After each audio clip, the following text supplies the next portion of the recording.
Ok, interesante. José me dice que no se puede trabajar todavía porque ellos están haciendo las adecuaciones para vivir. Hay trabajadores, están golpeando, martillo y todo esto. Que pronto, pero todavía no, o sea, pronto será una semana o algo así, pero que todavía no, porque están haciendo unas reformas y unas adecuaciones ahí en el lado donde están los computadores, donde está la gente en las mesas para leer. Entonces te tocó esperar una semanita. Bueno, a ver, ¿quién está hablando ahí? Disculpe.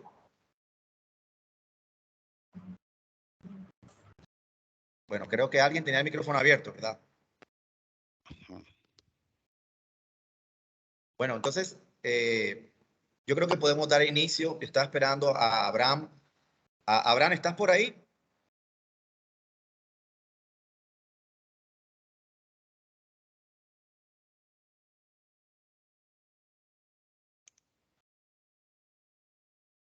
Vamos a esperar 2 minutos a Abraham para que él inicie la grabación.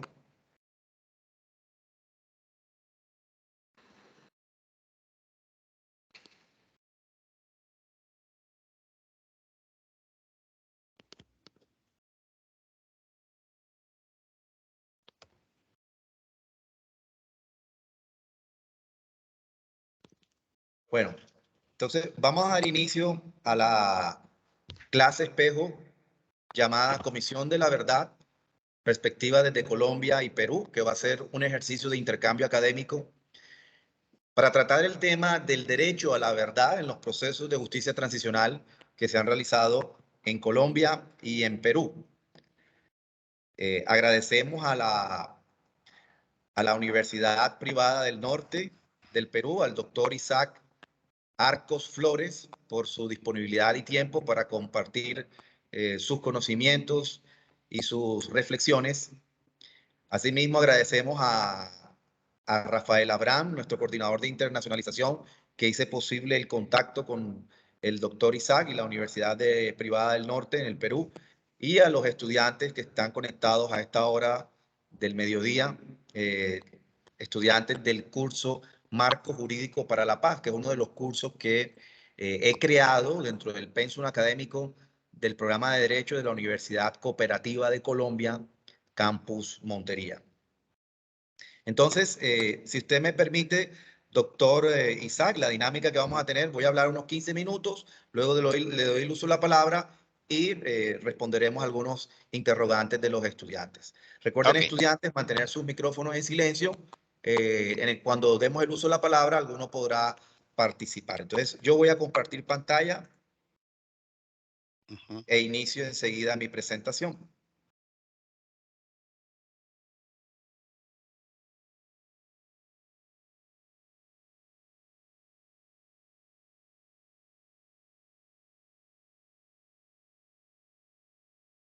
Bueno, ustedes me confirman que están viendo.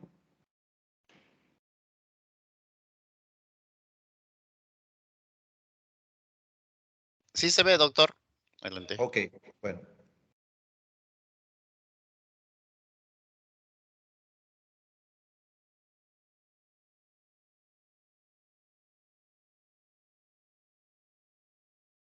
Listo.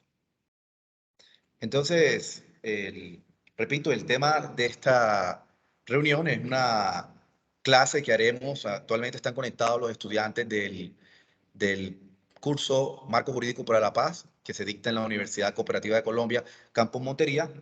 Pero también hemos invitado a miembros de la comunidad académica de la región para que también sean partícipes de esta reflexión que se llama el derecho a la verdad en los procesos de justicia transicional en Colombia y Perú.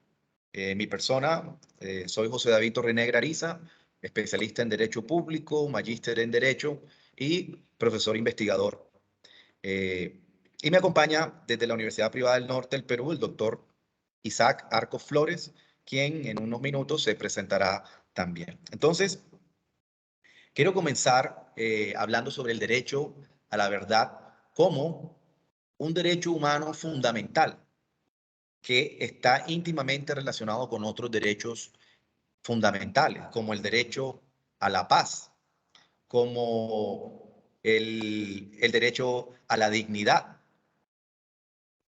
En ese sentido, voy a explicar cómo se crea esta justicia transicional en Colombia a partir de los acuerdos de paz del 2017, cómo se desarrolla el derecho a la verdad, cuál es la importancia del derecho a la verdad en este proceso de justicia transicional en Colombia, y citaré algunas reflexiones de la Corte Constitucional colombiana sobre el derecho a la verdad y las instituciones que creó la justicia transicional. Hablaré sobre, además, los tipos de verdad que existen a nivel de derecho, porque existe una verdad judicial y existe una verdad extrajudicial. Esta última es la que se ventila en las llamadas comisiones de la verdad. Estas entidades creadas para confrontar el pasado, pero no desde un punto de vista estrictamente jurídico, formal, procesal, sino desde un punto de vista extrajudicial, que tenga un efecto comunicacional, moral, de entender, comprender por qué ocurrieron las violaciones graves de derechos humanos y que la sociedad pueda aprender ese conocimiento para no repetirlo. En ese sentido, entonces, recordemos que esta justicia transicional en Colombia, producto de los acuerdos de paz del 2017, no es la primera justicia transicional en Colombia.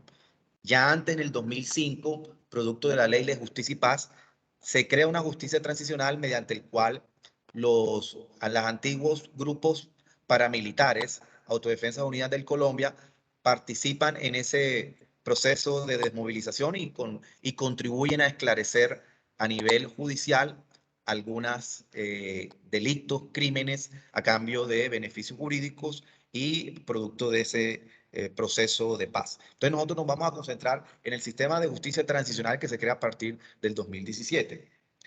Este acuerdo de paz entonces dio origen a modificaciones en nuestro ordenamiento constitucional y a la creación de tres grandes instituciones que conforman lo que se llama la justicia transicional actual en Colombia. Concretamente, el Sistema Integral de Justicia, Verdad, Reparación y No Repetición, que lo conforman en su componente de justicia la JEP, la Jurisdicción Especial para la Paz. Esta es una jurisdicción que tiene un enfoque de justicia restaurativa, distinta a la justicia adversarial ordinaria propia de la jurisdicción ordinaria. Entonces, la JEP juzga, individualiza responsabilidades respecto a los hechos más graves que conforman crímenes de lesa humanidad y crímenes de guerra cometidos en el conflicto armado en un periodo que va hasta el 2016. Otra de las instituciones creadas es la Comisión de la Verdad. Concretamente se llama Comisión para el Esclarecimiento de la Verdad. Esta es una institución extrajudicial, quiere decir que, a diferencia de la JEP, su naturaleza no es judicial, no tiene efectos judiciales, pero tiene una misión de investigar el pasado de esas violaciones, y en estos informes, en estas reuniones, en estas diligencias que hace la Comisión de la Verdad, participan víctimas, victimarios, sectores de la sociedad civil, artistas, trabajadores, organizaciones, empresas, hasta la iglesia, expresidentes, en fin, toda la sociedad colombiana confrontando el pasado a través de su verdad, para que esto tenga un efecto comunicacional. Entonces, es una verdad extrajudicial, simbólica, que busca reconstruir una memoria histórica, tratar de entender esta realidad del conflicto armado colombiano, que es muy compleja.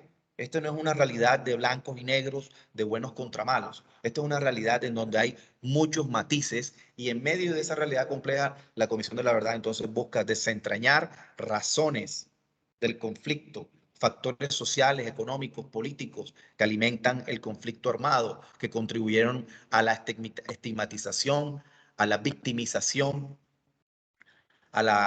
que permitieron la comisión de graves violaciones de derechos humanos, de infracciones al derecho internacional humanitario, y que a partir de ese diálogo se crean unos informes que incluyen recomendaciones a las instituciones, recomendaciones que pueden incluir también reformas institucionales, pero más que todo un informe para la sociedad y para las futuras generaciones.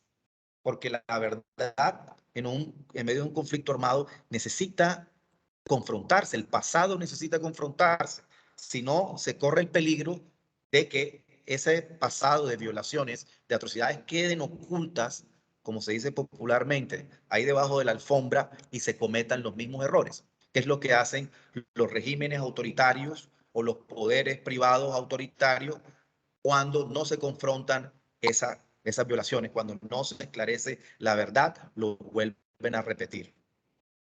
Y la otra institución que se creó producto de ese acuerdo de parte del sistema de justicia transicional es la unidad de búsqueda de personas dadas por desaparecidas. Es una unidad también de carácter extrajudicial y que su naturaleza es más bien humanitaria. Busca tratar de restaurar la dignidad de las víctimas de Colombia, que de acuerdo a cifras oficiales del Centro Nacional de Memoria Histórica, de la propia Fiscalía General de la Nación, las cifras de desaparecidos en el marco del conflicto armado, de desaparición, víctimas de desaparición forzada, están entre los 80.000 y 100.000 desaparecidos en un periodo de más o menos 35 años de conflicto armado. Es una de las cifras más altas en Latinoamérica. Entonces, esta unidad busca restaurar la dignidad de esas víctimas, sus familiares, encontrar sus restos, tratar de encontrar vivos a los que se pueda y de esta manera, como dije, restaurar la dignidad. Hablemos un poco de la justicia transicional, teóricamente. Hemos enseñado en nuestros cursos que esta justicia transicional la concibe Valderrama y Ortiz como una justicia asociada al contexto y a las circunstancias políticas donde el ideal universal de justicia debe ser desestimado o balanceado para lograr el fin social de transitar hacia un sistema más liberal, democrático. En ese sentido, hay una tensión o un balance entre los propósitos de transitar hacia la paz mediante acuerdos políticos que dejen atrás el estado de guerra y transitemos hacia un estado de derecho, pero también las aspiraciones de justicia. En ese sentido, Bernal Pulido nos define la justicia transicional y sus fines como asegurar la atribución de responsabilidad derivada de las graves violaciones de derechos humanos, la revelación de la verdad, la compensación a las víctimas, la desmovilización de individuos y grupos que participen en el conflicto social, la reconciliación entre los oponentes, el fin de un conflicto armado interno o un régimen autoritario y la configuración de un nuevo contrato social o un nuevo acuerdo democrático e inclusivo que conduzca a la expedición de una nueva constitución permanente. En nuestro caso, Colombia, lo que se hizo fue una reforma.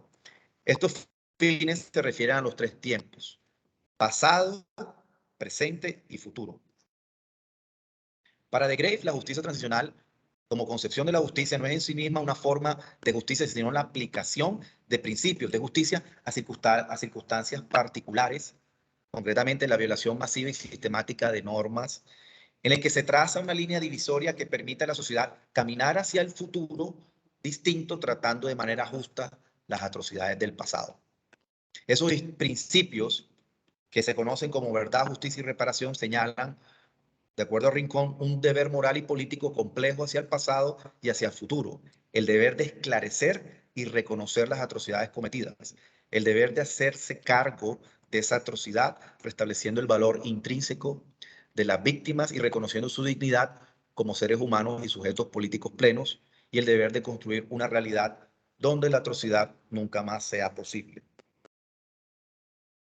En ese sentido, las víctimas, los sobrevivientes, pero también la institucionalidad, la sociedad civil y los perpetradores deben ser considerados como agentes en plena capacidad de cambio, y en ese diálogo que se establece, sobre todo en la Comisión de la Verdad, cuando se confronta el pasado, no solo, repito, se tiene en cuenta lo judicial y lo legal, sino también es un momento en el que la sociedad y el Estado debe cuestionarse cuál debe ser la naturaleza del Estado, la identidad del país, conceptos como soberanía, hacia dónde va en nuestro caso la sociedad colombiana si de verdad quiere transitar hacia un Estado en donde los conflictos no se resuelvan por la guerra o la violencia.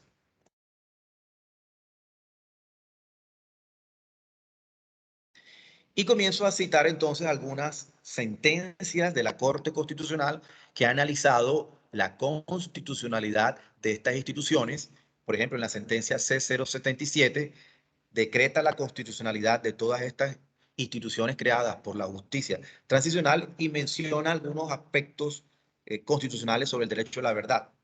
Por ejemplo, en virtud de las obligaciones que ha adquirido el Estado colombiano en instrumentos internacionales de derechos humanos como tratados de derechos humanos, nos dice que esa obligación va más allá del derecho a la reparación. En el caso de los desaparecidos, es inherente a las labores de búsqueda de las personas desaparecidas y es forzoso garantizar el derecho a la verdad, que es un derecho de carácter imprescriptible y que implica el deber de adoptar medidas para localizar y liberar a personas detenidas, conocer circunstancias en que se cometieron las violaciones y en caso de fallecimiento, hallar los restos de estos desaparecidos, recibirlos y sepultarlos de acuerdo a sus creencias.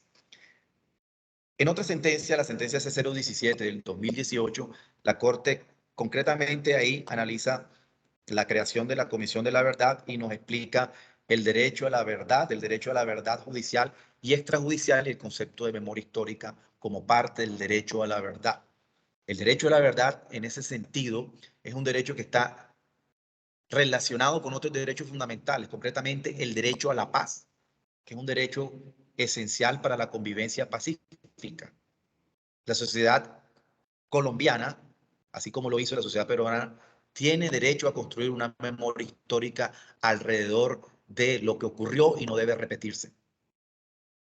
En ese sentido, esta verdad no solo debe ser judicial, es decir, la verdad que se obtiene a través de pruebas, evidencias, en un proceso adversarial y cuyo fin esencialmente de esa verdad judicial es demostrar la culpabilidad de una persona acusada. Esa es la verdad que se ventila en los juicios ordinarios.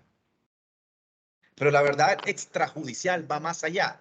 Hay muchas veces, por ejemplo, en la verdad judicial, cuando se está acusando a una persona de cometer un delito, esa persona puede ser un acuerdo con la fiscalía y con base en ese acuerdo obtener una sentencia con beneficios y esa persona no está obligada a contar absolutamente nada del contexto histórico, de por qué, de las razones económicas, sociales, de cómo interactuó el Estado con ella o la sociedad civil en la comisión de ese delito, etc. Entonces, hay una sensación de que pese a que hubo justicia formal, no hay un entendimiento de la realidad. En ese sentido, entra el concepto de verdad judicial y cito la Corte. En un contexto transicional, sin embargo, el valor que proporciona la verdad extrajudicial reside en otros elementos, y en especial en aquellos necesarios para satisfacer a las víctimas de abusos a gran escala y sentar las bases de una sociedad pacífica. En ese sentido, la verdad extrajudicial tiene evidentes ventajas respecto a la obtenida en procesos penales, es decir, la verdad judicial. No solo da cuenta de la responsabilidad de los autores, sino que pretende proporcionar un relato de la historia de abusos y violaciones que colectivamente los pueblos requieren conocer e incorporar a su historia y a su memoria y que las víctimas también necesitan saber, como presupuesto para el cese de hostilidades y la construcción de proyectos de reconciliación nacional. Esa misma Corte cita los ejemplos de comisiones de la verdad que abordan esta verdad extrajudicial de confrontar el pasado y construir un relato para entender esa realidad compleja y que la sociedad pueda asumir de manera moral, pero también con un efecto comunicacional a las próximas generaciones de lo que ocurrió y no puede volver a ocurrir.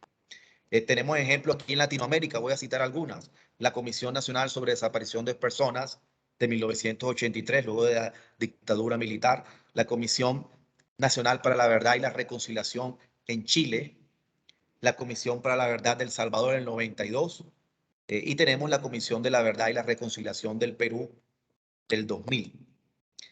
Hablando de eso, nos cita la Corte que la Comisión de la Verdad y Reconciliación del Perú, instituida en el 2001, mostró a través de una investigación profunda y de los testimonios desgarradores de miles de mujeres sobrevivientes y testigos los impactos que el conflicto tuvo para ellas, especialmente a partir de los más crueles y feroces actos de violencia sexual. La comisión concluyó que en el contexto de masacres y de ejecuciones arbitrarias de operativos militares y policiales en medios rurales andinos y amazónicos contra personas consideradas sospechosas de tener vínculos con la subversión, la violencia sexual fue una práctica generalizada y persistente ejecutada por agentes del Estado, miembros de las guerrillas de Sendero Luminoso y el movimiento Tupac Amaru. En ese sentido, esta comisión analizó y determinó que el conflicto había tenido una incidencia diferenciada en los menores de edad.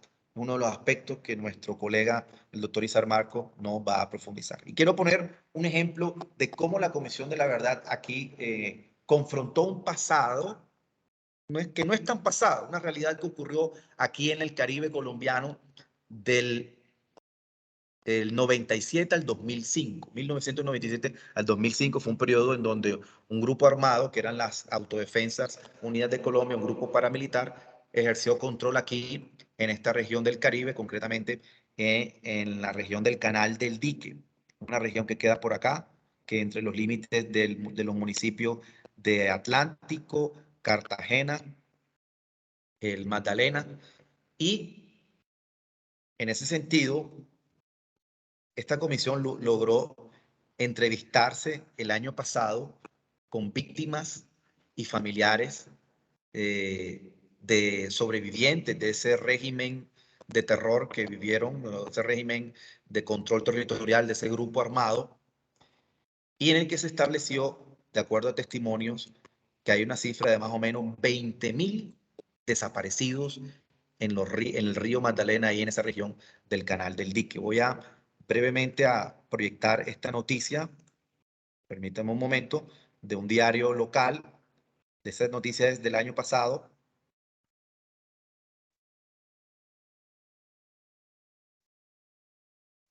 Y en esta noticia las víctimas hablan con la Comisión de la Verdad y por primera vez escuchan a familiares de víctimas de desaparición sobre la necesidad de que los proyectos de construcción que el gobierno tenía planeado hacer en esa región iban a ocultar el paradero de sus seres queridos. Muchas de estas víctimas nunca habían sido escuchadas por el Estado, como le digo, tanto así que se iba a hacer un proyecto de construcción para tratar el tema del canal del dique, de las aguas, de las inundaciones, y se iba a ocultar prácticamente la verdad de los restos que estaban ahí. Habitantes de las comunidades del sector del Caribe afirman que en el fondo y a los lados del canal hay enterrados unos 20.000 cuerpos. Entonces, voy a pasar la noticia donde nos muestra el diálogo que han tenido con la Comisión de la Verdad y que producto de ese diálogo, ese relato llegó hasta la JEP, que es la Jurisdicción Especial para la Paz, y la JEP emitió una medida cautelar dirigida al gobierno y a todas las entidades del gobierno para que detuvieran el proyecto de construcción y se encontraran estos restos, se hablara con las comunidades y se tratara de al menos restaurar la dignidad y la memoria de esas víctimas en ese territorio. Termino con esto leyendo. Aquí está el comisionado, uno de los comisionados de la verdad, que ha recogido los testimonios de esas víctimas. El señor Leiner Palacio nos dice la noticia. En una reciente visita que el comisionado de la verdad, Leiner Palacios, realizó a Barranquilla, conversó con el diario y aseguró que a lo largo de varias semanas se reunió con víctimas del Caribe y quedó con una preocupación con lo que respecta a las garantías de no repetición. Cuando hablamos de garantías de no repetición, me refiero al olvido que las poblaciones han tenido en la materialización de la protección de sus derechos. Escuché testimonios muy fuertes con relación a lo que ocurrió en el Canal del Dique y cómo las víctimas tienen una gran expectativa de conocer y encontrar a familiares desaparecidos a lo largo y ancho de ese canal. Señaló el comisionado que todos los testimonios son válidos de cara a la construcción de esa verdad que tanto pide el país, y las versiones de los habitantes del canal suponen una fuente directa de conocimiento para saber la realidad que padeció el país en el marco del conflicto. Las víctimas no se oponen a las iniciativas de desarrollo, no sin antes pasar por el esclarecimiento de lo que pasó. El comisionado aseguró que preparan para mediados de abril una visita de la zona del canal, eso se realizó el año pasado, en donde hubo un acto público de participación con víctimas, con responsables de esa guerra, que los antiguos paramilitares que se desmovilizaron, que confesaron también muchos de esos delitos, pero que, repito, estos más o menos 20.000 desaparecidos, todavía no ha habido al menos un acto público de reconocimiento, y esto es lo que inició la Comisión de la Verdad, el esclarecimiento de esa verdad que ahora está ventilándose ante un tribunal judicial transicional, que es la Jurisdicción Especial para la Paz. Entonces no habrá construcción de megaproyectos hasta que se individualicen responsabilidades y se restaure la dignidad de estos desaparecidos, de estas víctimas. Bueno, era alguno de los aspectos que quería comentarles sobre el derecho a la verdad, cómo la Corte Constitucional ha desarrollado este derecho mediante el análisis de la constitucionalidad de la creación de estas entidades que conforman nuestro sistema de justicia transicional en Colombia. Con eso entonces yo termino mi intervención. Voy a darle la palabra al doctor Isaac Arcos, que nos acompaña de la Universidad Privada del Norte del Perú. Doctor Isaac, adelante, puede tener unos 20 minutos y daremos un espacio para que aquellos estudiantes o asistentes que deseen intervenir lo hagan. Adelante, doctor Isaac.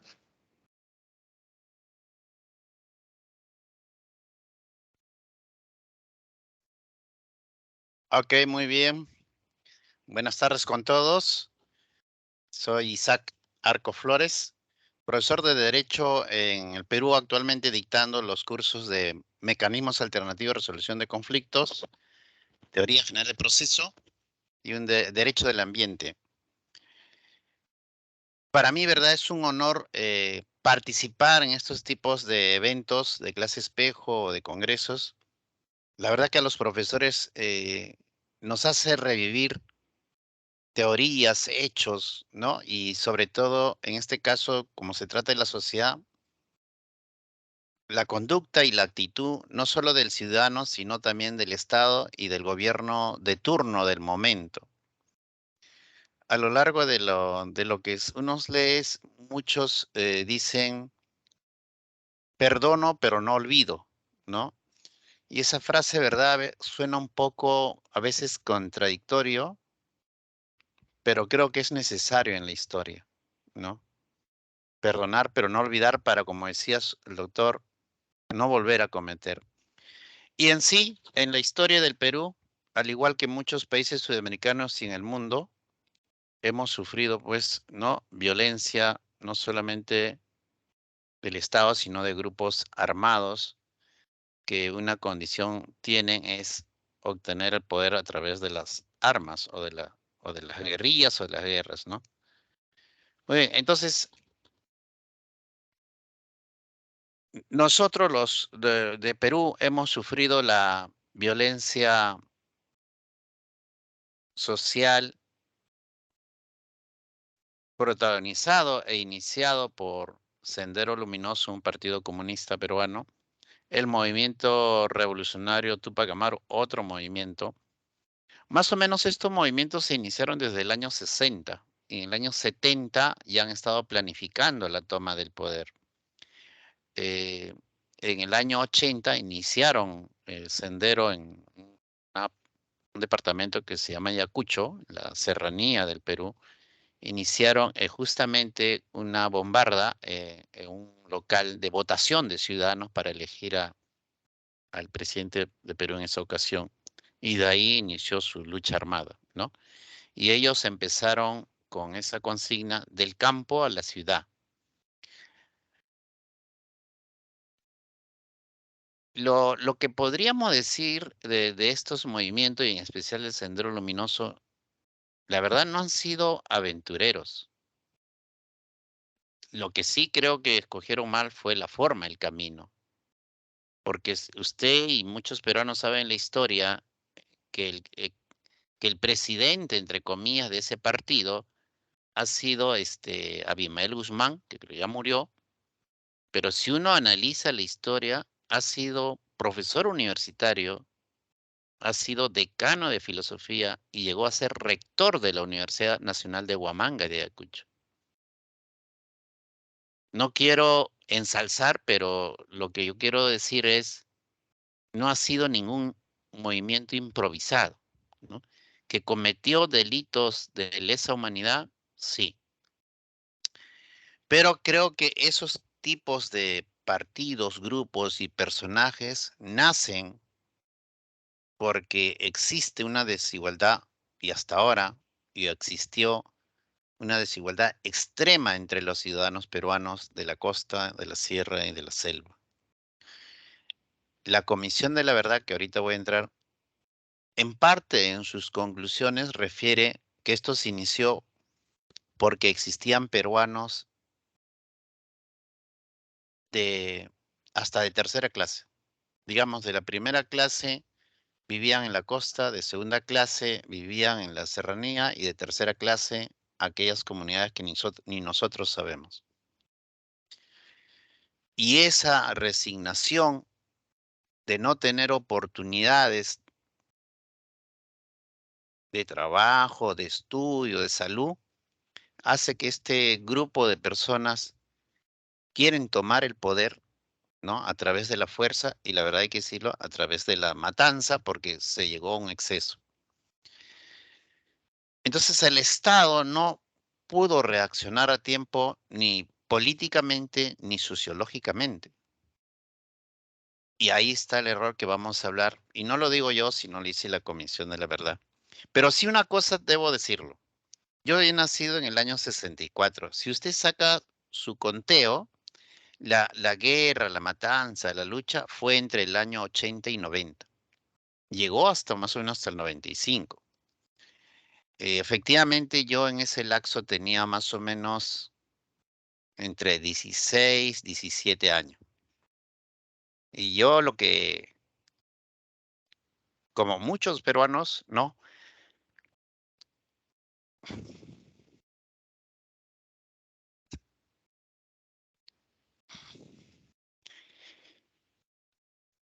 Sí hemos visto la violencia cerca, pero imagínase los pueblos que vivían en la sierra o en la selva, donde el Estado no estaba presente y como le estaba diciendo, y lo dicen los analistas, un error del Estado de ese entonces fue mandar al ejército a combatir a estos grupos. Entonces vamos a empezar con el concepto de justicia y verdad. La justicia, como dicen muchos autores, es la gran belleza de la virtud del hombre cuando éste se logra con una verdad inmediata, ¿no? Y después vamos a describir el informe de la Comisión de la Verdad y Reconciliación en el Perú. Y quiero terminar con un video de que justamente es la entrevista al presidente de esta comisión, más o menos unos 10 minutos, ¿no? Y ustedes van a escuchar in situ y su propia boca de cómo fue lo que analizó y lo que concluyeron en su investigación, que a pesar de eso, muchos peruanos, sobre todo los de Lima, ¿no? Y los políticos no aceptan este informe de la Comisión de la Verdad. Para muchos está sesgado, está parcializado. Dicen que la comisión lo integraban la mayoría de tendencia izquierdista, ¿no? Entonces no aceptan. Y la otra, y de repente podría decir que también de repente no toda comisión es perfecta, podría ser que haya un pequeño, digamos, no muy aclaratoria. Por ejemplo, entre los que están, digamos, cuestionando la Comisión de la Verdad es porque por si acaso la Comisión de la Verdad en su informe final tiene 171 conclusiones, ¿no? De párrafo. Imagínense para leer, sale como unas 18 páginas. Solamente la conclusión, no le estoy hablando del todo el análisis que ha salido, como dicen, 9 tomos y más o menos en páginas ha salido como unos 18,000 páginas, ¿no? Entonces ha sido exhaustivo, profundo, y estoy seguro que los que han integrado la comisión han llegado en parte a conocer más la profundidad de la ciudadanía que están viviendo en lo largo de ancho y lejano de la capital de Perú, ¿no? Entonces vamos a empezar, por ejemplo, sobre justicia y pobreza, ¿no? El Antiguo Testamento dice, pobres son todas aquellas personas privadas injustamente del ejercicio de sus derechos humanos. En tiempo de Jesús, pobres son todas aquellas personas marginadas por la sociedad y las clases dirigentes. Entonces notamos que la pobreza, como dice ahí, va a estar desligado, va a estar marginado, ¿no? Y efectivamente, la última corriente europea y americana de hace menos 20 años, nace el derecho de algunos del oporofobio. Yo no sabía qué cosa era oporofobio y creo que el año pasado hubo una clase espejo al respecto y estuve atento y yo recién me llegué a enterar que oporofobio es el derecho a tener odio a los pobres, ¿no? Y estoy seguro que muchos seguramente sí lo han tenido y sobre todo la clase alta o la clase, digamos, exageradamente intelectual, que podríamos decirlo, porque también hay excesos, ¿no? De punto de vista. Entonces yo creo que la pobreza siempre ha sido marginada, ¿no? Ha sido dejada de lado en muchos casos por muchos gobiernos en Perú. Entonces, sobre la justicia no se habla, lo que se debe hacer es practicarla, ¿no? Demostrarla, hacerla. Platón, por ejemplo, decía, no puede haber justicia sin hombres justos. La justicia es una virtud superior y ordenadora de las demás virtudes que establece una relación armónica. Justicia es la virtud total. Es como si fuera la perfección, la belleza, ¿no? Y que debería tener el hombre y la sociedad en sí. Que es difícil, que es difícil. Estoy seguro que en Colombia, como en Perú, hemos encontrado fiscales, jueces corruptos. Entonces, ¿de qué justicia la sociedad, mucha parte de la sociedad no cree entonces ya ni en los jueces, ni en los fiscales, ni en el mismo sistema? Aristóteles, por ejemplo, dice, lo justo es lo igual, y puesto que lo igual es un medio, la justicia será un justo medio, ¿no? Y la justicia se debe considerar como un punto de equilibrio de los extremos, de los extremos de la clase, el extremo sistema de gobierno. Sandler dice, la justicia absoluta se da en una comunidad perfecta, inaccesible a la naturaleza humana, integrada por hombres libres de voluntad sin límites, unidos entre sí como autofines o la última finalidad, digamos. Después hablamos de la justicia social distributiva, que lo conocemos, ¿no? O la conmutativa, la alternativa, la transicional, como decía también el doctor. ¿Verdad? La justicia alternativa acá en Perú, uno se da las rondas campesinas, o se quiere implementar las rondas urbanas. Hay algunas tribus que tienen su propia naturaleza de hacer justicia, porque el Estado no llega muchas veces, ¿no? Y si llega, a veces lo llega mal también. O sea, no es muy eficiente y efectivo.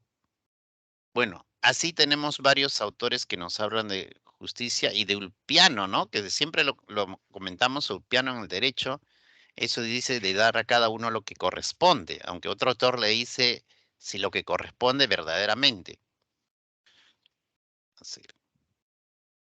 Y Helsen, como dice aquí, la justicia es para mí aquello cuya protección puede florecer la ciencia y junto con la conciencia, la verdad y la sinceridad. Es la justicia de la libertad, la justicia de la paz, la justicia de la democracia, la justicia de la tolerancia. Hans Kelsen. Y creo que agrega esa palabra de tolerancia. Realmente en todos los gobiernos y los grupos de poder lo que deberían tener es tolerancia ante sus pares. Efectivamente, ante tantos atropellos de parte de estos grupos armados, Sendero Luminoso, Movimiento Revolucionario Tupac Amaru, que la verdad con su afán muchas veces aventurero de tomar el poder, eh, ha generado en total, no solamente ellos, eh, la Comisión de la Verdad dice un promedio de 70.000 muertos, ¿no? Pero los detractores dicen que solamente ha sido 29.000. Y la Comisión de la Verdad, es cierto, dice que 29.000, 30.000 son los identificados. Cuando hablamos de identificados se refiere a que tiene DNI, que está registrado, digamos, en el patrón electoral o en el patrón, ¿no?, de la RENIE, que lo llamamos acá. Pero sabemos que en el Perú hay gente que no tiene DNI hasta ahora, no llega al Estado. Entonces sacó una ley para que se regularizara y se inscribiera. Entonces, en esa época de que hubo estos encuentros de guerra, digamos, gran número de peruanos no tenía identificación. Entonces, esta comisión no ha podido identificar con nombre propio, pero sí ha encontrado cuerpos. Entonces, ha encontrado cuerpos no identificados y también han contratado un estudio para ver de cuántos muertos realmente ha habido en esta guerra, y este estudio privado ha encontrado que llega hasta 69,000. Y de repente puede ser más, ¿no? Pero a veces no es fácil aceptar el número porque ¿a quién lo van a echar la culpa? Uno sí son estos grupos armados, pero según la investigación dice que estos grupos armados han tenido un porcentaje del 54%, digamos, de estas muertes, pero el 46% es netamente de parte del Estado, las Fuerzas Armadas y Policía. Y justamente en esta comisión se creó para saber la verdad. ¿Quién cometió excesos y por qué no hubo un plan, digamos, de un acuerdo de paz, que no lo hemos tenido, o de una forma de paliar y que la sociedad esté más inmerso, ¿no?, con lo que el Estado brinda y puede llegar por ahí? Muchos expertos y la Comisión de la Verdad dice, este, este, este enfrentamiento lo dio a la Fuerza Armada, ni siquiera a la policía estaba como anexo. Entonces, la Fuerza Armada tuvo un comité cívico, político, militar, digamos que ellos tenían el poder, eran como un presidente más en esa región. Entonces, esa autoridad, pero ya había un general del ejército que decía, que se llama Cisneros, que decía, él decía, la Fuerza Armada no puede entrar a enfrentarse a estos grupos.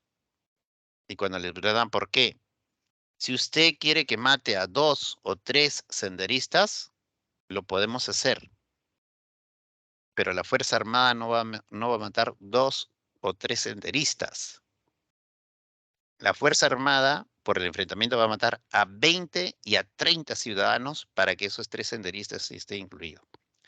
Bueno, él se retiró del ejército, no lo hicieron caso y se dio la guerra, ¿no? Estos son los integrantes de la comisión, todos netamente eminentes. Yo la verdad, a uno o dos no me lo conozco. Ya el ingeniero Tapia, ya un analista político, ya falleció hace un mes recién.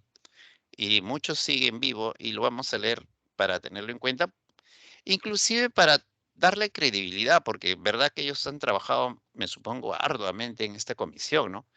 Doctor Salomón Lerner, doctor en filosofía, rector de la Pontificia Universidad Católica. Doctora Beatriz Alba, abogada, ex congresista de la República. Doctor Ames Cobian, sociólogo, investigador, analista política. Monseñor Antunes Mayolo, sacerdote salesiano, arquidiócesis de Ayacucho. Teniente General FAC Luis Graciani, experto en temas de seguridad nacional. Doctor Enrique Bernal Ballestero, doctor en Derecho Constitucionalista. Doctor Carlos Iván de Gregori, antropólogo, profesor de la San Marcos, miembro de la Institución de Estudios Políticos. Padre Gastón Garatea Lloris, sacerdote de los Sagrados Corazones, presidente de la Mesa de Concertación de Lucha contra la Pobreza. Pastor Humberto Lay, arquitecto, líder de la Asamblea de Dios, es evangélico. Señora Sofía Macher Batanero, socióloga, ex congresista, secretaria de la Comisión Nacional de Derechos Humanos. Ingeniero Alberto Morote Sánchez, es rector de la Universidad de San Cristóbal de Huamanga. Ingeniero Carlos Tapia, investigador analista político. Y como observador, el Monseñor Luis Bambarengas Telumendi, obispo de Chimbote y presidente de la conferencia. Muchos de ellos ya, verdad, nos han dejado. Y uno de los objetivos es la creación, como estábamos diciendo, ¿no? Esto se creó en el gobierno de Valentín Paniagua, una transición cuando nos dejó Alberto Fujimori o renunció vía fax, creo que por un avión. Y en el año, se creó en el 4 de junio de 2001, ratificada por presidente Alejandro Toledo de ese entonces, y cambió el nombre porque solamente se llamaba Comisión de la Verdad. Y él exigió que se considerara la reconciliación. Aunque después el doctor Lerner dice, yo no hubiese puesto la reconciliación, hubiese puesto comisión de la verdad y la conciliación. Y él decía, porque reconciliación se nota que lo de atrás estamos, ¿no? Solamente vamos a recuperarlo, pedir perdón y termina ahí cuando este proceso debe seguir, porque falta mucho por aprender y hacer. Bueno, instancia encargada de esclarecer el proceso, los hechos ocurridos y las responsabilidades correspondientes, no solo de quienes la ejecutaron, sino también de quienes que las ordenaron o toleraron y proponen iniciativas que afirmen la paz y la reconciliación entre todos los peruanos. Periodo de investigación fue, el estudio fue para los años 1980 hasta el 2000, pero realmente el estudio en sí, de esta variable y todo lo que ha ocurrido, duró más o menos aproximadamente 3 años, ¿no? Y como dice acá, se entrevistó a todos los que, bueno, los que habían quedado vivos de los diferentes pueblos, ¿no? Hicieron audiencias públicas como nunca, mayormente en ese tiempo la audiencia privada o pública significa que cualquier ciudadano, inclusive de cualquier país, podría haber participado escuchando o dando su opinión, y sobre todo de la población afectada. Entonces, el objetivo principal de la Comisión de la Verdad y Reconciliación era investigar los crímenes y violaciones de derechos humanos ocurridos entre el año 80 hasta el 2000.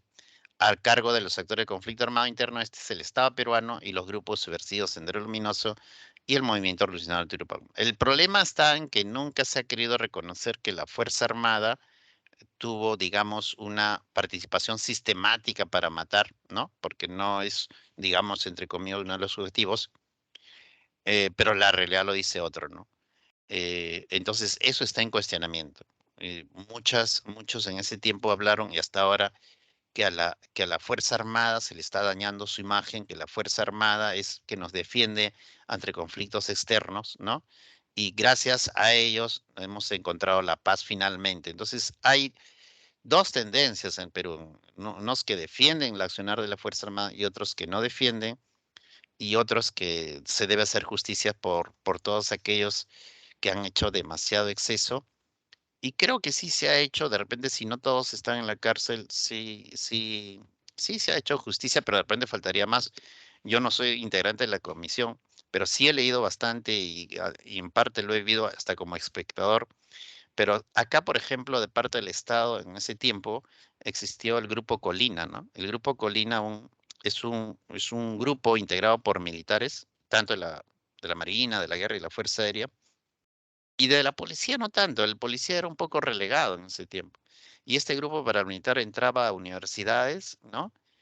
Seleccionaba estudiantes, los sacaba y los mataba. En Lima, también este grupo Colina cometió que en ese tiempo estaba naciendo la moda de hacer polladas por pobreza, eh, senderistas o no, de lo que estaban reunidos, entró este grupo Colina y más o menos habían 30 personas y a todo lo mandó ráfaga y metralleta.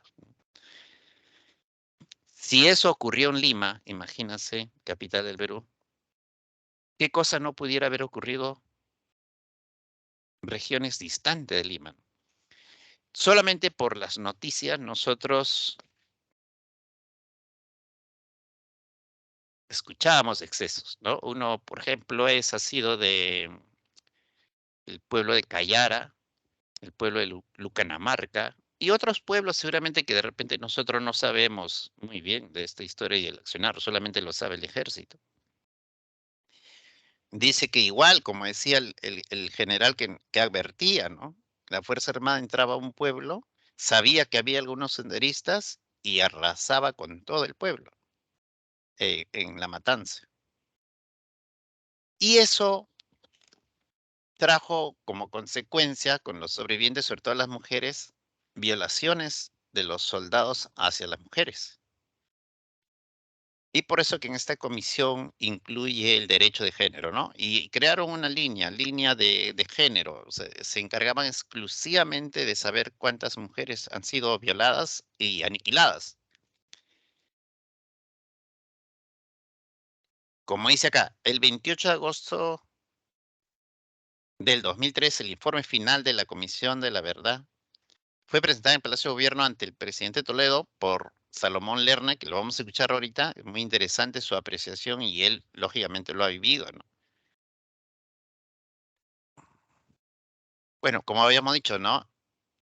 Se debía investigar los asesinatos, secuestros, desapariciones forzadas, torturas, violaciones a los derechos humanos, tanto colectivos como individuales o selectivos, ¿no? Tantos andinos y nativos. Bueno, verdad que ha sido bastante, me supongo, esta comisión ha trabajado bien duro porque para dar un informe de 171, acá lo tengo yo impreso, 171 párrafos solamente de conclusiones, imagínense el trabajo en equipo que han realizado, ¿no? Bueno, entonces ellos tenían pues una estrategia de trabajo, ¿no? Primero, ¿qué vamos a investigar? Primera, segunda, tercera opción, ¿no? Primero era buscar quiénes son los sobrevivientes. Segundo, escuchar qué ha pasado. Tercero era, ¿verdad? Escarbar la tierra para encontrar los muertos, hacimados, ¿no? Sin nada de cajón ni cubierto, ¿no? Y tanto es así, después se enfrascaron bastante en que hubo bastante violación a las mujeres. Y es cierto a nivel mundial que en las guerras los soldados cometen esa acción de violar a las mujeres. No sé si por afán de poder, no sé si por afán de estrategia, o no sé si por necesidad natural innata de la mente del hombre y fisiológico. Eso ocurrió en nuestra Sierra Andina. Todas las mujeres eran violadas. Pero no solamente las mujeres. Según este informe, también los varones eran violados. De repente en minoría. Entonces, esta comisión hubo un problema. ¿Estudiamos cuántos son las mujeres violadas o también estudiamos cuántos varones han sido violados? Y se llegó pues a la conclusión que van a estudiarse los dos. Entonces, ellos le llaman investigación transversal, ¿no? Muy bien. Vamos a ir por el tiempo, creo que son la una. Después se llegó a identificar, ¿no? Quiénes los jefes cometieron exceso y la verdad recomendó judicializarlo y están en la cárcel, pues muchos, aunque algunos están, en ese tiempo eran tenientes, por ejemplo, y ahora, y creo que hace 5 años llegó a ser coronel, o sea, pareciera que algunos sí están libres todavía, ¿no? Vamos a pensar esto. Entonces, algunos autores como el de acá dice, deja esta investigación también de cómo se debe llevar a cabo una otra investigación u otra comisión de la verdad. Y lo que dice Lerner acá, ¿no? Porque empecé afirmando que en este informe se hablaba de vergüenza y deshonra. Debo añadir, sin embargo, que en sus páginas recoge también testimonio de numerosos actos de coraje, gestos de desprendimiento, signo de dignidad intacta, muestra que el ser humano es esencialmente digno y magnánimo. Ahí se encuentra quienes no renunciaron a la autoridad y la responsabilidad de sus vecinos la confiaron. Ahí se encuentra quienes desafiaron el abandono para defender a sus familias, convirtiendo en armas sus herramientas de trabajo. Ahí se encuentra quienes pusieron su suerte al lado de lo que sirve. Ahí está Salomón Lerner y su equipo, ¿no? Algunos resultados para saber, son 8.000 páginas, como le decía. El informe dice acá, ¿no? 69.280 número de muertos, entre muertos y desaparecidos. El 54% de las víctimas son atribuidas a los partidos violentistas, el 37% a los agentes de la Fuerza Armada y policías o grupos paramilitares. La tortura fue una práctica sistemática y generalizada, delito considerado como lesa humanidad. Los peruanos fuimos indiferentes frente a lo que ocurría con decenas de miles de hermanos andinos quechuahuantes, pobres y con escasa instrucción formal. La verdad, según la investigación del Lerner y el informe, eh, todos los que habían muertos eran analfabetos, eran personas andinas donde el Estado no llegaba, ¿no? Entonces, y eso todavía está vigente y latente. Si uno viaja en la Sierra de Perú, todavía hay comunidades que no quieren ser distrito, ni quieren pertenecer a la provincia, ni quieren estar dentro del Estado. Uno, porque ellos piensan que van a pagar impuesto, ellos piensan que va a haber más control injusto, ¿no? Entonces, algunas comunidades están reacio de integrarse a la sociedad. ya es cuestión de política, ¿no? De saber cómo el Estado debe actuar de manera pacífica y de tal manera de incorporar. Las regiones en que ha sido esta historia de la violencia y parte del informe son los departamentos de Ayacucho, Huancavelica, Ancash, hasta Huánuco, es casi el corazón. Algunas recomendaciones es como dice, el Estado debe perdonar, pero no olvidar, y debe reparar, indemnizar a todos los desaparecidos, ¿no? Hay algunas oposiciones visibles, ¿no? De esos tiempos los políticos que estaba. Solamente este cuadrito lo voy a comentar, dice acá, porcentaje de caso de violación sexual según presunto responsable, Estado y las Fuerzas Armadas, mayor, grande, 80%, Partido Sendero, más o menos un 20%, del MRTA un 5%, y otros grupos no determinados, ¿no? También. Bueno, acá también, como conclusión, o como simplemente una frase de Martin Luther King, solamente sería bueno no tomarlo el nombre del Estado, ¿no? Pero sí sus frases creo que es bastante futurista y que busca más adelante un equilibrio en nuestra sociedad. Dice que yo albergo un sueño de que un día en las rojas montañas de Georgia los hijos de los antiguos esclavos y los hijos de los antiguos dueños de esclavos podrán sentarse juntos a la mesa de la hermandad.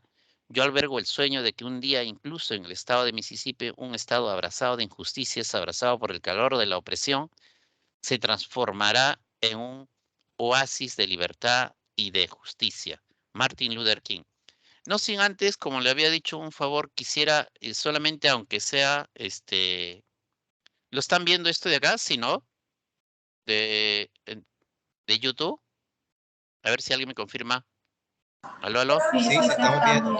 Listo. Entonces, no lo vamos a pasar todo por el tiempo, pero esta es una entrevista exclusiva a Simon Lerner, de manera que no participa el periodista porque ya tiene las preguntas y entonces le vamos a escuchar. Él ha sido el presidente de la comisión, rector de la Pontificia Universidad Católica, doctor en filosofía y sociología. Ahora escuchamos.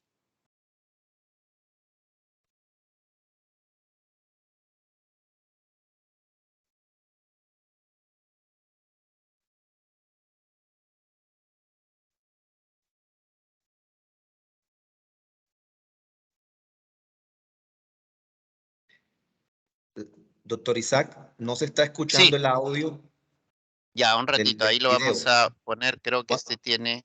Si tiene que habilitarle ahí cuando le dé compartir audio, tiene que habilitarle ahí audio del computador. Sí, ¿no? Un ratito, a ver, vamos a ver.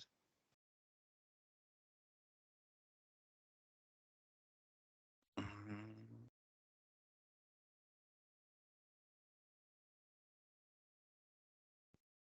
Yo voy a buscarlo acá también para tratar de colocarlo A a él ver, de un acá. favor.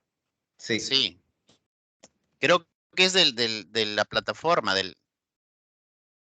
ya un momento. Sí, porque es muy interesante como conclusión escuchar al menos unos 10 Sí, minutos de... exacto, exacto, esa es la Sí, idea. Exacto. A ya, ver si me ayudas, porque acá no sí, me ya le sale estoy para ayudando. activar. Eh, a los estudiantes, pues quienes quieran participar con preguntas, ahí el chat está activado. Entonces, vamos acá. Ok, un momento. Sobre la reconciliación. Ya la...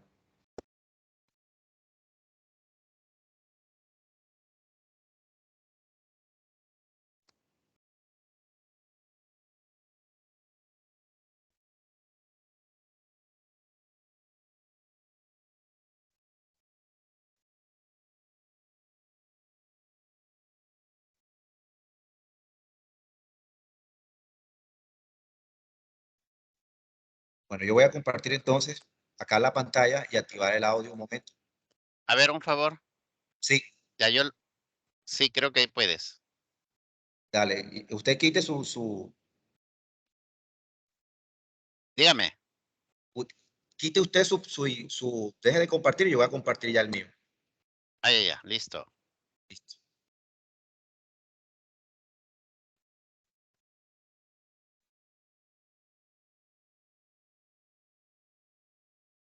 Ya listo, ya dejé de compartir. Ya, ahora yo voy a compartir, ustedes me confirman que están escuchando. Ok, ok. Ajá, sí, sí, bueno. Bueno, vamos a empezar entonces acá. A ver, está bien, está bien. Pero, a ver, activa sonido porque no se escucha.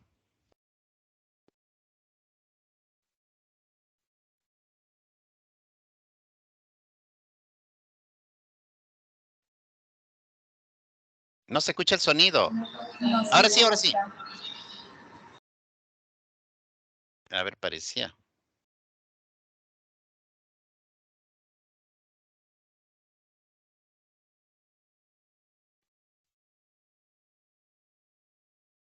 No, no se escucha. Bueno, ni vuelta. Creo que es la plataforma que no deja compartir el sonido.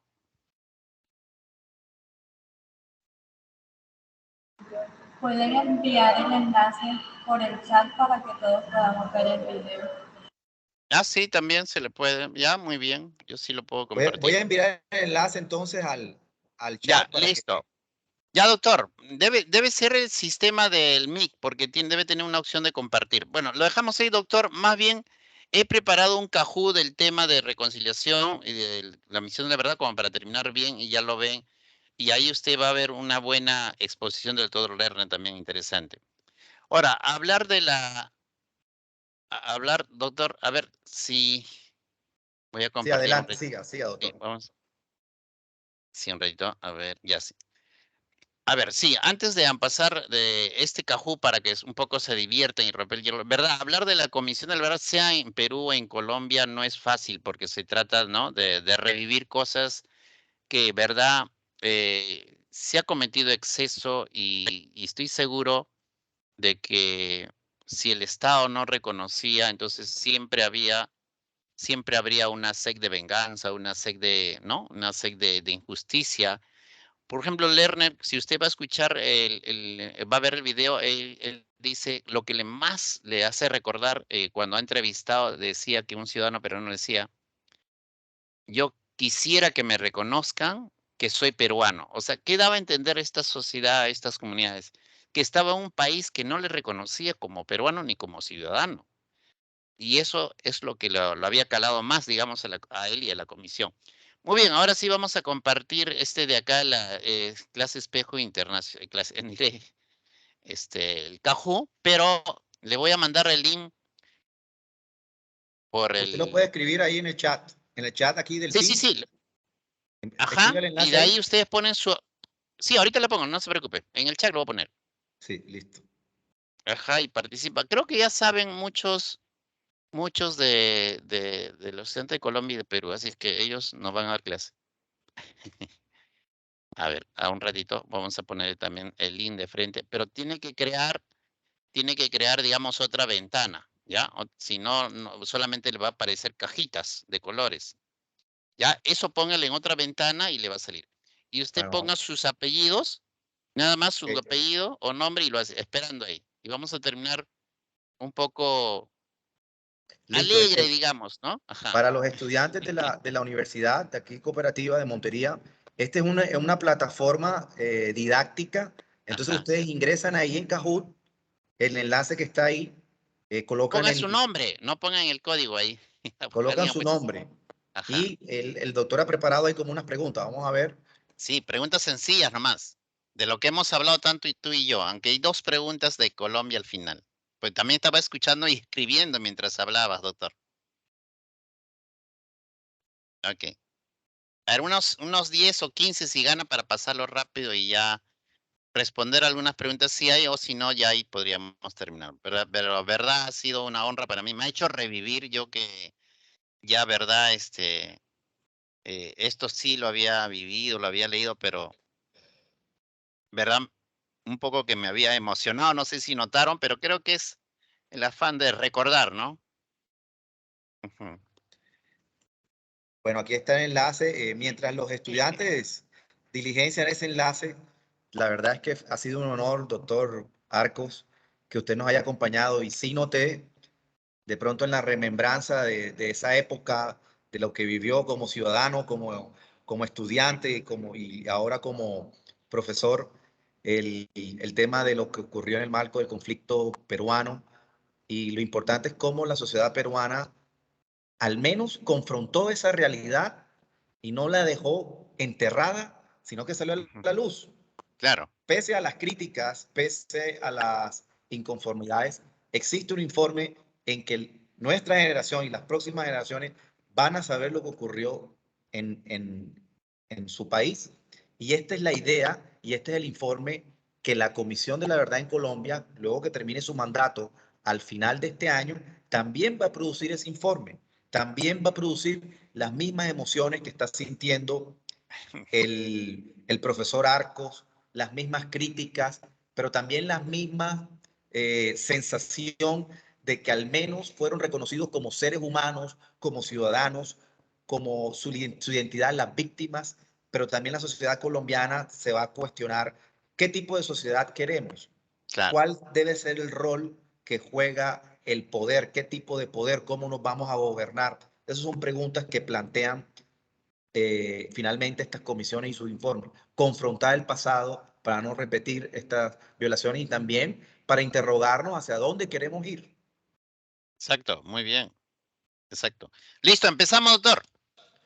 Bueno, Empezamos entonces, el Cajú. Ahí vamos, con lo que están más para el tiempo. Aunque ya estoy en clase también, pero creo que algunos estudiantes están acá, van a esperar, pero algunos de repente no están también. ok, entonces Okay. proyecto la pantalla del enlace. No, yo ya estoy proyectando. No sé si lo están viendo o no. No, no, solamente vemos a usted. A ver. Sí, Entonces, doctor, acá ya ya, me ahí va. Ok. Listo, ahora sí. Marquen nomás. Si no lo ven, yo lo puedo leer porque algunos de repente han marcado el link de frente. Recomendar la reforma para que no se repita la experiencia de violencia en Perú 1980-2000. Dice rojo, objetivo de la Comisión y Reconciliación. Azul, atribución de la Comisión y Reconciliación. Y verde, concepto de la Comisión de la Verdad y Reconciliación. O sea, ¿cuál es lo que esa frase se presta más a los colores?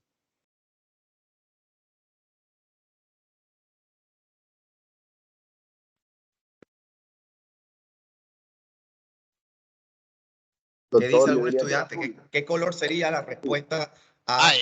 Claro, el rojo es objetivo de la Comisión de Reconciliación, azul atribución de la Comisión de Reconciliación y verde concepto de la Comisión de la Verdad y Reconciliación.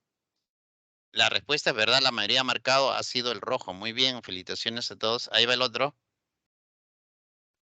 ¿Verdadero o falso? La G significa justicia Pregunta 2, restaurativa. listo. ¿Verdadero o falso? Ajá. La JEP.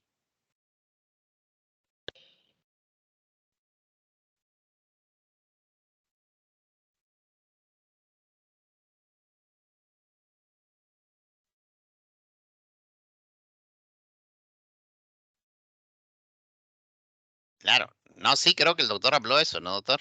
Sí, claro que sí. Claro. Claro. Ahí me faltó la justicia transicional no utiliza el derecho a la verdad. ¿Verdadero o falso? No utiliza el derecho a la verdad. Siempre con la negación a veces uno se equivoca, ¿no, Claro, doctor? Sí, por eso que ahí es importante ahí tener en cuenta la redacción para que no nos Ajá. confundamos. Esa es una negación, entonces es falso o verdadero.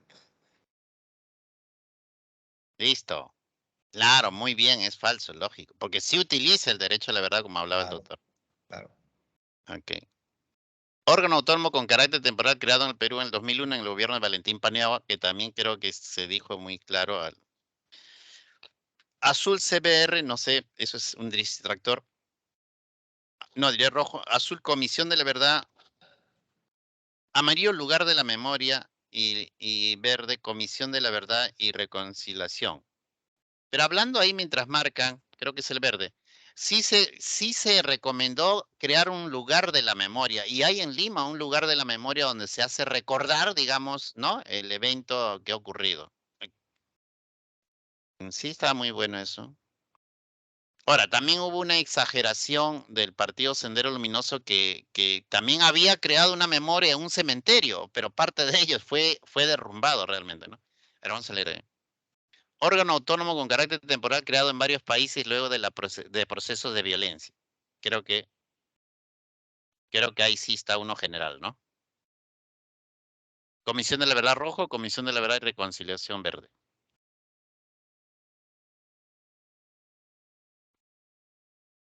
Si te deja marcar la 2, marcas la 2, pero creo que una nomás deja. Ok, muy bien, sí, tiene razón, Comisión Sí, de la el Verdad de nombre manera genérico general. que reciben. Sí, es la general, digamos, correcto. De 9 tomos se explica qué ocurrió, quiénes fueron los autores, las causas y las consecuencias. Bueno, está bien claro, ¿no? Rojo, la historia de violencia terrorista en el Perú, década de 1980-2000. Azul, recomendación de la Comisión de la Verdad. Y amarillo, informe final de la Comisión de la Verdad. Ah, qué interesante, ¿eh? Creo que está clarísimo, ¿ah? Muy bien. Ajá, es el informe. Sí, doctor, lo que yo más bien quería no solo recomendar también la comisión es, mientras van escribiendo, es que no se ha incluido en la currícula del colegio ni de la universidad este tema. Yo recomendaría que debería incluirse. Es Claro, más, aquí creo que... precisamente en la universidad, este es el primer curso, este curso lo diseñé yo y se aprobó en un comité curricular y desde el semestre pasado se está enseñando Qué bien. porque los estudiantes de manera general no tienen conocimiento de estos Claro. aspectos de justicia transicional, de estas instituciones y mucho menos una perspectiva del derecho comparado que nos da un entendimiento de que estos problemas no son solo de Colombia, son problemas regionales, son problemas globales. Sí, pues que puede ocurrir, la idea es que no se repita, ¿no? Así es. Bueno, leyendo acá dice, el informe final de la Comisión de Verdad menciona 3 responsables que cometieron las acciones criminales. También eso está buena pregunta, ¿no? Como para recordarnos, ¿no? ¿Quiénes han sido Los actores, correcto. los actores, o los malos actores de la historia, ¿no? Sí, así es. Ujú. Está muy bueno. Ajá, correcto, muy bien. Ya, y nos faltan 3 más y ya terminamos ahora. ¿Por qué se formó la Comisión de la Verdad en el Perú? Ujú.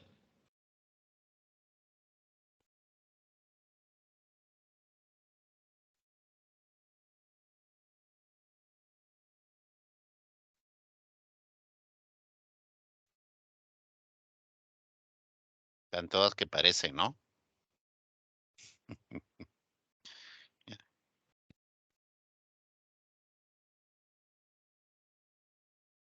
Bueno, muy bien. Ok, muy Creo bien. que la A ver. mayoría atinó ahí.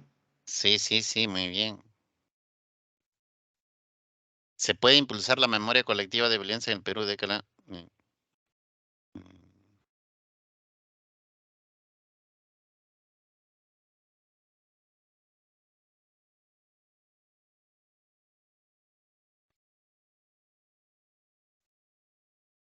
Doctor, pero verdad, yo al respecto, a veces puedo estar errado en el caso de la FARC de Colombia, mientras marcan no sin poder hablar. Ellos están en una región, digamos, como zona liberada de Colombia, o sea, claro, están dentro de Colombia, respeta, pero ¿cómo están ellos realmente allá? Bueno, Porque, eso, ajá, eso es una realidad compleja porque la FARC como el movimiento este grande que mm, desafió al Estado y que por mucho tiempo ejerció control territorial, llegó un momento claro, a controlar el 33% del territorio. mm, Ya no bastante, existe. Ellos se ya, participaron en un acuerdo de paz, se desmovilizaron y crearon un partido político. Ese fue mm, el proceso de paz de la justicia transicional.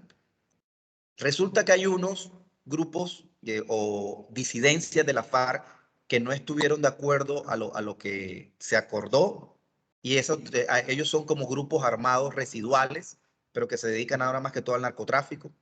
Y existen otros grupos armados en Colombia que también son descendientes de los paramilitares. Y existe otro grupo armado que se llama el Ejército de Liberación Nacional, que es una guerrilla. Entonces, el conflicto armado continúa con esos grupos y el Estado, y entre esos grupos también, pero ya la FARC, que era el grupo más grande, ya no ujú, existe, digamos, como existía antes, sino que existe ahora grupos residuales. Ellos ah, ahora están reintegrados a la vida civil, pues lo que la mayoría que se acordó, pero también han habido muchos problemas con eso porque no ha habido implementación del acuerdo. El actual gobierno no apoya el acuerdo. Es de la ya, vertiente del presidente Uribe que no está de acuerdo con mucho de lo pactado. Y por ejemplo, hay un drama que a los que firmaron el acuerdo, los firmantes de la FARC, los están asesinando. Eso ha sido denunciado por las Naciones Unidas y queda mucho todavía por aprender en Colombia de la reconciliación. Es difícil. Claro, o sea, hay algo de latencia también en todo caso, ¿no? Minoritario, pero hay todavía por ahí, Sí, ¿no? hay grupos residuales ahí. Ya, sí, sí. Claro, en su época también habrá sido bien bravo, ¿no? Porque usted dice Sí, son claro, esto 33% de era, zona liberada, casi cerca de la mitad, digamos, ¿no? sí, un tercio del país. Claro. Actualmente hay otro grupo que aquí en la región donde vivimos, ellos hacen control territorial y cuando quieren hacer lo que llaman paro armado, es que ejercer abiertamente un control autoritario y nadie se mueve. Eso es muy complejo aquí en Colombia. Eh, Recientemente vivimos una de esas situaciones y reflexionamos sobre estos temas. Y es por eso que estos cursos son necesarios, porque cuando uno no confronta la verdad, no sabe lo que pasó, no entiende por qué está pasando esto que se repite en Colombia, que reciclamos la violencia ciclo tras ciclo. Ujú. Muy bien, creo que he marcado todo, así es que voy a avanzar. Y el último, doctor. Ok. Muy bien, doctor, ha sido muy interesante. Creo que hemos quedado uno para septiembre también con usted, ¿no? Sí, el doctor Arco lo voy a invitar aquí ya abiertamente al Congreso Internacional de Derechos Humanos. Usted vaya preparándose una ponencia de cualquier tema de derechos humanos que usted quiera Ya, para desde ahorita le septiembre. digo, factores asociados al delito de violación sexual, ¿no? Y eso Que es lo que me encanta y está interesante, interesante. Sí, interesante. Bueno, yo porque, antes de que se retire, doctor, yo quisiera darle la palabra a, vamos a seleccionar 2, 3 participaciones ok, por el tema del tiempo. Si alguien quiere intervenir de manera breve, por favor, hacer alguna reflexión o alguna pregunta, también. vamos a dar 2 o 3 participaciones máximas de manera breve y concisa. Entonces, quienes quieren participar, por favor, levanten la mano aquí en el Teams. Pidan la palabra.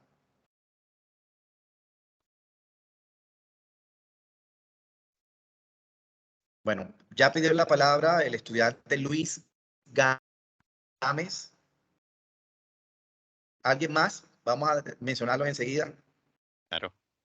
Buenas tardes, señores docentes. La pregunta que tengo el día de Buenas hoy para tardes. ustedes, ¿cuál ha Bueno, sido el Luis, de la... luego Isaac y luego Sneider Berrocal. De manera breve, por favor, alguna reflexión o interrogante.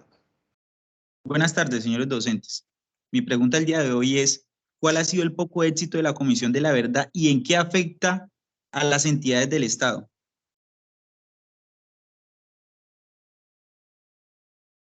Bueno, Luis, vamos a ir respondiendo entonces respuesta. Yo brevemente reflexionaré.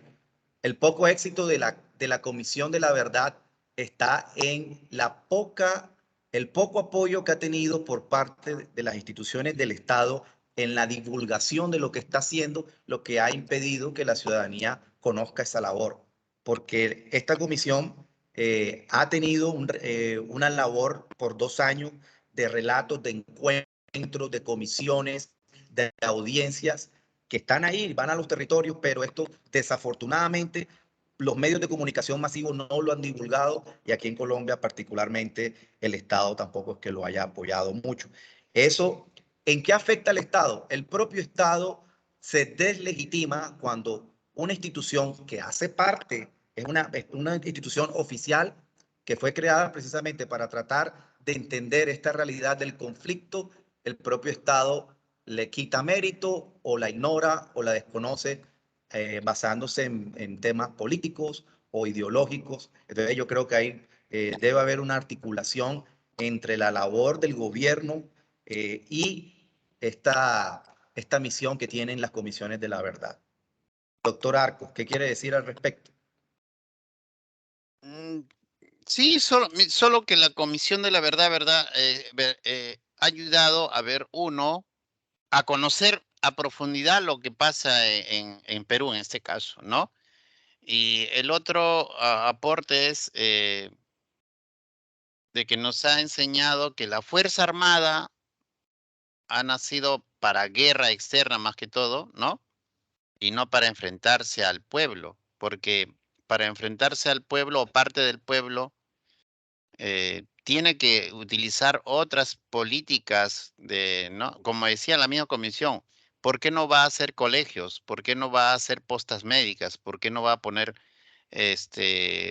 comisaría? O sea, que haya presencia del Estado, ¿no? No se trata solamente de una invasión.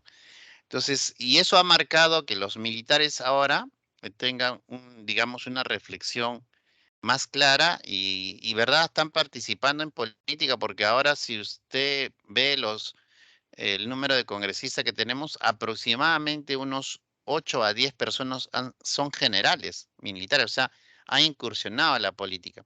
Lógicamente tendrán un pensamiento más vertical que un civil normal, ¿no? Uno que estamos formados, pero al menos están entrando ya a la política de manera un poco más amplia, más reflexionada, y eso es lo que queremos. Nada más, Ok, doctor. Adelante. gracias. Sneider, adelante. Sneider Berrocal.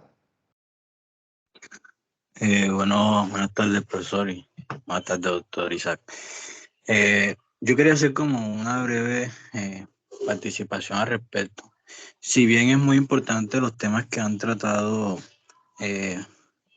los dos ponentes sobre la Comisión de la Verdad y en el caso de Perú la conciliación o reconciliación, como lo llaman, pues, yo creo que ya lo he dicho en otra clase de espejo que vi con el doctor Isaac, y es que ambos países estamos tratando los problemas desde un punto de vista post evento, ¿sí? Y no estamos enfocándonos más en la prevención, que si bien es importante, como lo decían ustedes, de que está bien que se conozca la verdad, de que se reconozcan los hechos, de que se judicialice e individualice a aquellos victimizadores. Está bien esos puntos de vista, pero creo que también me parece importante el factor de prevención por parte del Estado. ¿Qué está haciendo el Estado? Y en caso de existir este plan preventivo, ¿hasta qué punto está siendo efectivo? Ese sería mi pequeño aporte y como alguna de las preguntas. Gracias. Adelante, doctor Arcos, si tiene alguna reflexión al respecto. No, sí, yo creo que es netamente uno. A ver, como ciudadano, ser solidario, ¿no? Como ciudadano, acoger al desvalido, pero no tanto de la costa, porque acá en la costa lo tenemos todos. Cuando nos vamos a provincia, cuando nos vamos a las comunidades que no llega casi totalmente el Estado. Y parte del Estado lo que sí tiene que hacer es política de desarrollo en estas comunidades. A veces el Estado no interviene como debe ser. Por ejemplo, acá en Perú, creo que un poco más que Colombia, tenemos zonas mineras porque acá tenemos Andes, ¿no? Como Argentina y como Chile. Entonces acá Perú, por ejemplo, es netamente minero también. Pero esa minería, por ejemplo, ocupa lugares de posiciones, áreas de comunidades nativas. Entonces, cuando le da con la concesión a estas empresas transnacionales para sacar oro o plata, muchas veces el Estado propiamente deja de lado a estas comunidades. O en su defecto, las utilidades o parte de la utilidad de riqueza no están, digamos, contrapuesta con el desarrollo de las comunidades. Entonces, ¿qué es lo que va a ocurrir? Conflictos. Y justamente Perú está lleno de conflictos mineros. Ahorita tenemos 2 departamentos como estado de zona de emergencia, por lo que el Estado no ha actuado de manera preventiva y la idea de que el Estado siempre debe acompañar el acompañamiento, el monitoreo, ¿no? En las comunidades, en las ciudades, siempre el Estado. Pero es un poco difícil, porque creo que en estos tiempos existe más corrupción y tanto los agentes o el Estado propiamente están más en los buenos contratos que me den dividendo y dejan un poco de lado el accionar para las políticas públicas que deben ser serio en todo sentido, ¿no? Entonces, más es labor del Estado actuar muy bien, hacer sus políticas y que el ciudadano que hemos tenido la gracia de tener una casa, una educación, en lo posible cuando vayamos, de hecho está dentro donde vive uno actuar de la manera correcta, pero fuera de cuando vayamos, ser bastante solidarios. Nada más. Adelante, doctor. Gracias. Creo que terminamos con Isaac Ríos. Si está presente Isaac, puedes participar. Buenas tardes, ¿me escuchan? Sí, ¿con quién tengo el Ay, gusto? Melanie Río, sino que Ok, está Melanie. con el de otra cuenta. Sí, no solamente quería eh, reflexionar o mencionar acerca de una reflexión que hizo el doctor Aníbal Torres, él primer ministro de acá, actualmente acá de Perú, y él mencionó una vez a la prensa, bueno, dijo que sí, que las Fuerzas Armadas también habían tenido participación en los asesinatos de varios campesinos, bueno, de varios en el interior del país. Y la prensa y muchos argumentaron en contra, pues, ¿no? Y esa es una reflexión que quería hacer, que hoy en día aún no se quiere reconocer la participación de las Fuerzas Armadas. Y muchos argumentaron que el doctor Aníbal Torres estaba mal, sus conceptos estaban mal. Y no estoy hablando de política, sino sencillamente sobre que aún hay mucha negación por parte de la prensa, que decepcionó mucho, por parte de autoridades, que fue muy decepcionante, que aún no se reconozca, pese a haber habido, pues, ¿no?, la existencia de una comisión de la verdad y las más de 8.000 páginas haciendo hincapié acerca de la participación de las Fuerzas Armadas en los asesinatos, torturas, violaciones sobre los derechos humanos a tantas personas en el interior del país, aún en Lima, que aún haya esa negación, pues, ¿no? Y Dios mediante aún pueda seguir estos cursos, pues, ¿no? Que se puedan haciendo renombrar que sí, sí hubo una participación, pues, ¿no?, de las Fuerzas Armadas de Sendero Luminoso, que no se niegue ello y que se pueda reconocer realmente a las víctimas y los derechos que fueron vulnerados. Eso es todo. Gracias. Muy bien. Gracias, Melanie. Bueno, Isaac, ha sido un ejercicio bastante interesante. Aquí están presentes estudiantes, tus estudiantes, mis estudiantes, y qué bueno que hayan tenido esa perspectiva comparada de primero el pasado de violaciones de derechos humanos que se hicieron en el marco del conflicto armado en Perú, en Colombia, y qué esfuerzos se han hecho a partir de la justicia transicional para confrontar ese pasado y que esos relatos tengan un efecto moral y comunicacional en la sociedad. Entonces, esa era la intención de este intercambio académico. Agradezco a todos los estudiantes, a todos los presentes que nos acompañaron y doctor Isaac. Muy Muchas bien, un gracias gusto por su para todos, participación. saludos para todos y muchas bendiciones. Nos vemos hasta la próxima, doctor, con muchas ganas. Hasta Hasta luego, luego. jóvenes. Feliz Listo. tarde. Chao, chao.